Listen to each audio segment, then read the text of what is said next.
Hi, everybody. This is Paul Sterling. I'm here with Kristen Denton and Linda Hampton, and this is our introduction to a call that's coming up about the sexual myths that destroy intimacy. And Kristen and I are communication and relationship coaches, and what stimulated this whole conversation is we got stuck. We ended up with an issue that we couldn't resolve internally, and we reached out to someone who's a coach for coaches and an incredible human being, and basically offered us a ton of clarity on that. So before we really introduce Linda, I'm going to introduce Kristen, who's my partner. Hi. And, Paul and I we ran into a terrible situation around our sex life as far as not being able to work our way through an issue that came up. And we went to Linda, and she was able to put some clarity around what was going on for us so that we were able to understand it and then do something about it. So we decided that we would love to be able to share this with our listeners because it's so valuable.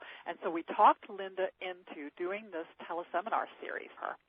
So, Linda, what is a sexual myth, and what power do they have over us to either create intimacy or destroy it? Sexual myths get created when we're trying to explain something that's happened in our sex lives that's uncomfortable.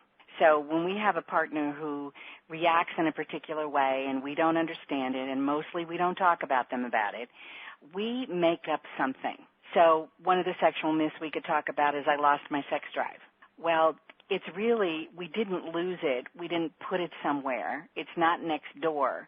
There usually is a thought, and it could be as simple as, I didn't touch him or her the right way, and so I shouldn't try that again. It could be that simple, but then it becomes this myth. And we, in an instant, make a decision about how we are in our sex life, and then we live our lives out of it. And it creates a barrier to intimacy because these things are ongoing conversations inside of our own head. And mostly when we're with our partner in an intimate moment, we are not with our partner. We're in our own head listening to our own conversation about what is happening in front of us.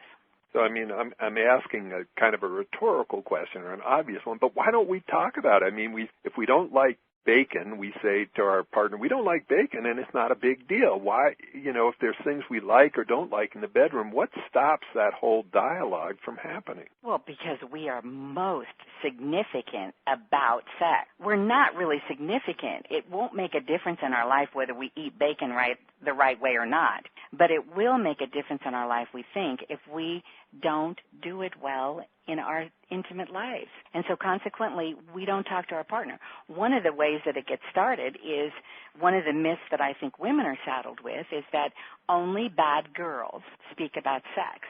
So this brings up the thing, what will men get out of this? What will women get out of this? What can they walk away from listening in on these calls? Women will have an opportunity to listen to what other women are feeling about sex and sensuality. But it'll be a new place where you can come and explore some of your questions about men. Because we as women rely on women to tell us about men, and I don't think most women are a good source. So women are going to find a place that they can hear about sex and intimacy from men, from a man's point of view. And men are going to have a place where they can come and very safely. See, one of the myths about men is that men know exactly what to do, and they do it well all the time. Well, men had to learn about sex exactly the same way we did, and it was trial and error. So men are saddled with, if I'm not good at it, I'm going to lose my partner. So men will find a place where they can come in a safe environment and be able to explore some of the questions that they have about sex and intimacy. Outstanding. Well, thank you so much. And I know for Kristen and I, it was really something that we were wrestling with for weeks, and in an hour you were able to really clear it up and view. And so, Kristen, if they're interested in being on the calls, what do they do? If you would go to www.magicrelationship.com/sexual myth, MYTHS, myth. And there'll also be a place where you can put in your own question. If you have a specific question you want to have addressed about sex, sexuality, and intimacy in relationships, we will definitely bring as many of them as we can in this call. So thank you, Linda, and thank you, everybody, for listening. Thank you. Looking forward to talking with you. Okay, bye now.